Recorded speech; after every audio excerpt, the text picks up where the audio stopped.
Revenge is a dish best served cold. Exactly. Yeah. We're looking at a husband who basically just suppressed his own ego for, what, almost 4 years, all to execute a legal maneuver that is, frankly, terrifyingly brilliant. It is. So today we're doing a deep dive into a saga that a lot of the sources are calling Project Trophy Wife. We've got personal logs, the full timeline, the legal breakdown, and just a heads up for you listening. This story, it challenges a lot of our assumptions about who holds the power in a relationship. And what makes this deep dive so valuable isn't just the drama, and believe me, there's plenty of drama. It's the legal mechanics behind it. Right. Okay, so let's set the scene. We have to start with the inciting incident. Introduce us to Jason. So Jason's our protagonist. By all accounts, a pretty decent guy, high achiever, works in sales, makes really good money, you know, the classic provider. Okay. And one Friday evening, he's just sitting on the couch, unwinding. His wife, Vanessa, is in the shower, and her phone, it's sitting on the cushion right next to him. And we all know how that goes with modern phones. You don't even need the passcode to see the notification. The screen just lights up. And Jason says he's not a snooper. He trusts his wife. But this text, it lights up the whole room. It's from her boss, a guy we'll call Dr. Julian. Oh, no. And the text reads, "Tonight was amazing. When are you finally going to dump that loser husband of yours?" Oof. Loser husband. That's not just cheating. That's pure contempt. It gets so much worse because Jason just freezes, right? He's staring at this message, his heart's pounding, and then ping, another notification. What? It's Vanessa's reply. She must have sent it right before getting in the shower, and there was just enough of a network delay that it showed up on her own screen just then. And this text, this is the smoking gun, isn't it? This is what changes his entire psychology. What did it say? She wrote, "Soon, baby. Just wait until I finish my master's and he pays off my student loans. I need him as a free babysitter and ATM for now. Once I get my inheritance and the degree, I'll kick him to the curb." Free babysitter and ATM. That's the phrase that stuck. It's brutal. It is utterly dehumanizing. She's basically saying, I am only in this relationship for resource extraction. She had a business plan for their marriage, and the exit strategy is already written. And this is the moment where, 99% of people would just lose it. You'd kick down the bathroom door, you'd scream. You'd throw the phone, demand a confrontation right then and there. Oh, I know I would if I read that. I'm packing a bag or she's packing a bag. It is over that night. And that's the human response. But Jason describes this physiological shift. He said something inside him died in that moment. The love, the hurt, all of it, just gone, evaporated. And what was left? Cold, hard calculation. He realized that if he confronted her now, he'd be playing her game on her terms. She does nothing. Puts the phone back exactly where it was, acts completely normal when she gets out of the shower, and the next morning he doesn't call a marriage counselor. He calls a divorce lawyer. Okay, so he's ready for war. But this is where the story gets really interesting, right? Because he walks into this lawyer's office, a guy named Mr. Miller, described as a ruthless old shark. Right. And Jason says, I want a divorce. He's probably expecting the lawyer to say, great, let's go get her. Yeah, let's take her for everything she's got. Yeah. But Mr. Miller just pulls out a spreadsheet. He looks at Jason's tax returns, his work hours, Vanessa's part-time status, and he tells Jason the hard truth. He says, if you file for divorce today, you will be destroyed. Wait, hold on. How? She's the one cheating. She's the one who wrote that text. Doesn't the court care about that? And this is probably the biggest misconception in all of family law. We live in the era of no-fault divorce. No fault. In most places, infidelity is morally wrong, but legally, it's often totally irrelevant to the money or the custody. That seems insane to me. Probably to anyone listening. It feels unjust, but the law is a calculator, not a priest. Mr. Miller explained the concept of the status quo, and this is crucial. Okay, so unpack status quo for us. Right. What did Jason's look like at that exact moment? At that moment, Jason was working 60 hours a week, high-stress sales job. He was earning 3 times what Vanessa was. And she was. Working part-time, and she was the primary caregiver for the kids. She did the school runs, the doctor's appointments, the meals, all of it. So if they split right then? A judge freezes that reality. The judge says, okay, mom is the caregiver, dad is the wallet. She would almost certainly get primary custody because Jason just isn't there enough. So he becomes a weekend dad. A weekend dad. And because of the income gap, he would pay the absolute maximum in alimony and child support to maintain her lifestyle. So the lawyer basically said, you're going to lose your house, You're going to lose your kids, and you'll be writing a massive check every month to the woman who called you an ATM. Precisely. He would be funding her new life with Dr. Julian while he's living in some tiny studio apartment. That's a complete nightmare scenario. He's trapped, he can't stay, but he can't leave. And this is where Mr. Miller proposes the long game. He looks at Jason and says, "You need to flip the script." Flip the script. Miller tells him, if you want to win this, you have to change the variables in the equation. You need to make her rich and you need to make her busy. You need to lower your income and you must become the primary caregiver. He has to completely change the status quo before a single paper is ever filed. He has to invert their entire marriage. Yeah. And Jason agrees. He says, for my kids, I can handle anything. And that's the birth of Project Trophy Wife. This is where it gets so wild, psychologically. We're not talking about pretending for a week or a month. This is a 3-year operation. 3 years and 4 months, to be precise. So let's get into the execution. Phase 1, the career shift. Jason quits his big sales job. Which is a huge risk, right? He moves to a remote consulting gig.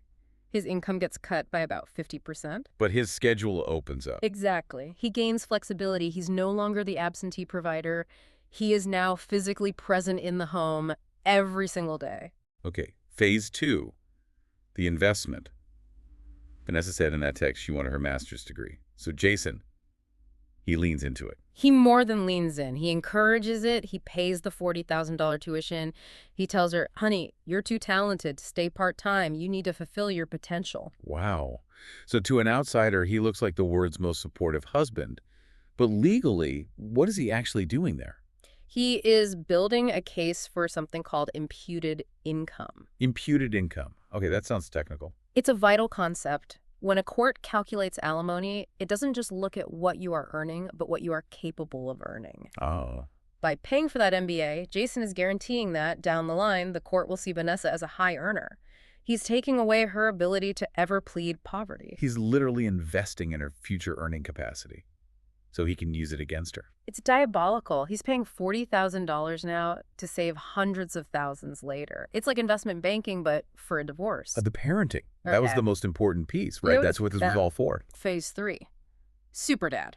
Because Vanessa is now busy with her MBA. And, let's be honest, busy with Dr. Julian the world. Jason takes over everything. And he didn't just do it, he documented it. Oh, he had to. He did every school run, signed every permission slip, cooked the dinners, took them to every single soccer practice and dentist appointment. He became the default parent. So if a judge were to look at their life 2 years into this thing, the whole picture has flipped. Jason is the stability. Vanessa is the ambitious, absent career woman. The status quo is now completely in his favor. But we have to stop here and talk about the toll this must have taken. Because living that lie for 3 years, it sounds impossible. It really does. I mean, can you imagine waking up every day next to someone you know despises you? You're making them coffee, asking about their day. All while knowing they're laughing at you behind your back. There's this one night in the source material, it's just brutal. Vanessa comes home at midnight. Smelling of Dr. Julian's cologne. Exactly. Jason knows exactly where she's been, and she walks into the kitchen, sees one dirty dish in the sink, and just unloads on him. She calls him lazy, doesn't she? Screams at him. I'm out working and studying to build our future, and you're just sitting here. You're pathetic. You're lazy. See, that would be the breaking point for me. That's where the mask would slip. You're paying for her degree, watching your kids, and she calls you lazy. But Jason didn't break, and this is the part that is just so fascinating. He describes it as compartmentalization. He just clench his jaw, look her in the eye, and say, you're right, honey. I'm sorry. I'll do better. It's almost robotic. It's dissociation. He said he kept a mental spreadsheet, every single insult, every late night, every time she used the credit card for a study session at a hotel. He didn't process it as hurt. He processed it as data. Just more evidence for the trial. He turned his entire marriage into an undercover sting operation. He had to. If he engaged with her emotionally, the whole plan fails. She gets suspicious. He had to be the perfect, quote, beta husband, so she'd feel safe enough to get arrogant. And boy, did she get arrogant. So fast forward to the end of the 3 years. The plan mature. Vanessa gets her MBA debt-free, of course, thanks to Jason. And because Jason helped her with her resume, bought her the right power wardrobe, she lands a massive job. A vice president position. Starting salary. $180,000. Which is now double what Jason is making in his little consulting role. The financial flip is complete. She is now the breadwinner. And her ego just explodes. She starts treating him like he's the help, a servant in his own home. She thinks she's won. And then comes the trigger, the final piece of intelligence. Jason overhears another phone call. With Dr. Julian, she tells her lover, "It's almost time. As soon as my signing bonus clears next week, I'm serving him papers, I'm taking the kids, and I am leaving him with nothing." Why wait for the signing bonus? What's the significance of that? Money. In many states, assets are divided based on the date of separation. If she files after that bonus hits the bank account, it's technically community property. He'd get half. So she was trying to time it to keep it all for herself. She was signaling that her extraction phase was complete. She was ready to discard the asset. But she thinks Jason is just asleep at the wheel. The loser, she's been calling him for years. And his internal reaction was just, not if I serve you first. He has to strike right now. The trap is set. She's employed. She's high on her own success. The status quo is established. He cannot let her file first. And he chooses the most theatrical, dramatic venue possible for this. The dinner party. It's like the climax of a movie, a celebration for her new promotion. Her parents are there, her friends, and in a move of just absolute hubris, she invites Dr. Julian. No. The audacity. She invites her affair partner to her husband's house to celebrate the job she's going to use to leave her husband. It just shows how little she thought of him. He wasn't a threat. He was furniture. So, the scene. Vanessa stands up to give a toast, raises her champagne glass, thanks her parents, thanks Dr. Julian for his mentorship, and then she thanks herself. And then takes a final dig at Jason. She says something like, "I did all of this despite the dead weight holding me back at home." Oh, the room must have gone silent. Awkward. And that is when Jason stands up, taps his glass with the spoon, ding, ding, ding, ding. The turn. He says, "Honey, I have a surprise gift for you too. Yeah. To celebrate your new life." And he pulls out this big yellow manila envelope. And everyone there is probably thinking it's a new car or tickets to Paris or something. She tears it open right there in front of everyone. And it's not tickets. It's a divorce petition, a motion for full custody, and a request for spousal support. Trifecta. Her face just goes white. Yeah. But Jason isn't done. He actually kicks up a microphone. He had a microphone ready, and he addresses the room. He decides to explain the math to everyone. This is it. The public payoff for the whole legal strategy. What does he say? He says, "Vanessa, since I have been the primary caregiver for the last 3 years, and your income is now triple mine, my lawyer calculates that to maintain the status quo for the children, you owe me roughly $4,500 a month in alimony." He used her own ATM strategy right back at her. It's perfect legal symmetry.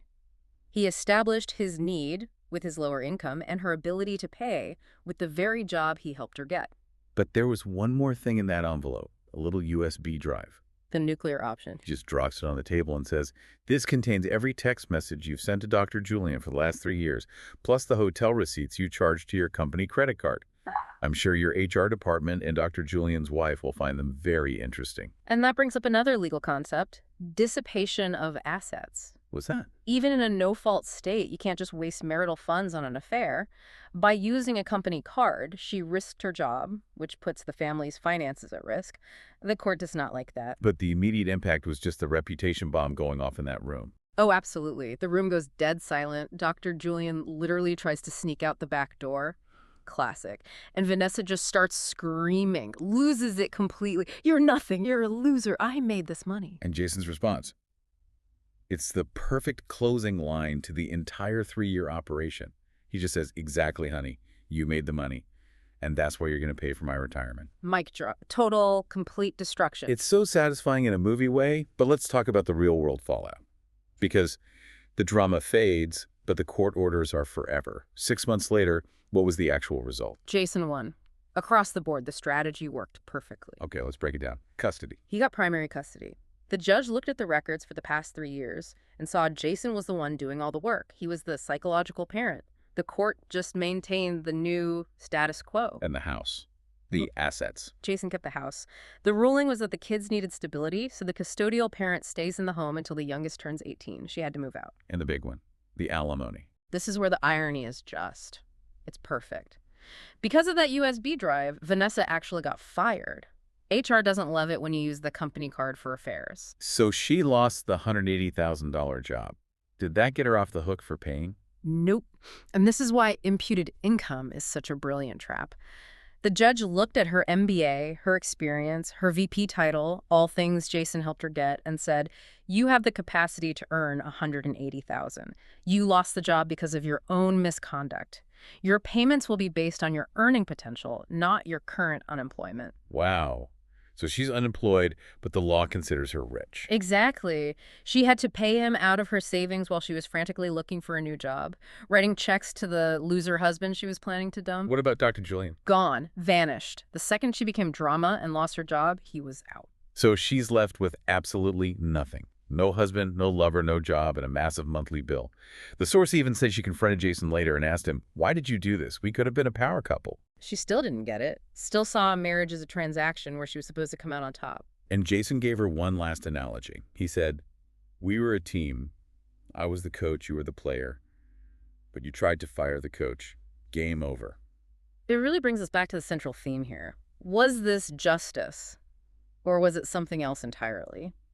It feels like justice, but it's such a cold, calculated version of it. It highlights a truth about marriage that people find really unromantic. A marriage is a contract, it's a legal and financial partnership, and if one person decides to break that contract, the other person is forced to look at the terms and conditions. Jason just realized that tears and anger don't work in a courtroom. Only spreadsheets do. Exactly. He traded 3 years of his life, 3 years of humiliation and hard labor, to secure the next 20 years of his freedom and his relationship with his kids. It really leaves you with a provocative question, doesn't it? If you found out today, right now, that your partner was planning your destruction, could you do what Jason did? Could you wake up every morning, smile at them, make them coffee, and support their dreams, all while knowing that every success they achieve is just adding to your future settlement? Could you suppress your own ego for that long to win the war? Most people couldn't. I couldn't. Most people would scream on day one, file for divorce, and end up in that studio apartment. Jason. Jason is a rare breed. He certainly is. A real cautionary tale for anyone who thinks their quiet partner is just a free babysitter. Indeed. It's always the quiet ones. Thanks for diving deep with us today. This one is going to stick with me. Me too. Until next time. Stay curious, everyone. Yeah. And maybe watch your back.